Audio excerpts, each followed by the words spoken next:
चला तर मग बनवूयात उकडीचे मोदक। काय मग झाली का गणपतीची तयारी आणि आणले का गणपती? सो आज मी गणपतीसाठी बनवणार आहे उकडीचे मोदक। आमच्या घरी पण नसतात गणपती, आमच्या गल्लीमध्ये येतो, सो मी त्यांच्यासाठीच बनवणार होते गणपतीसाठी गल्लीतल्या।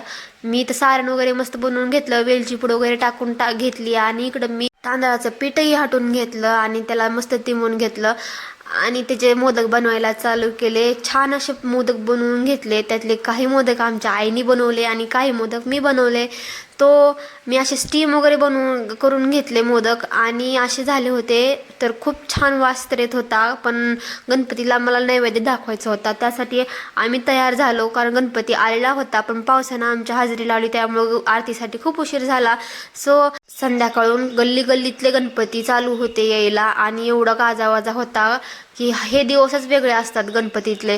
संध्याकाळून आला होता आमचाही गणपती, डीजे वगैरे लावला होता आणि ते जहाज लावून खूप छान प्रकारे गणपतीचं स्वागत केलं होतं।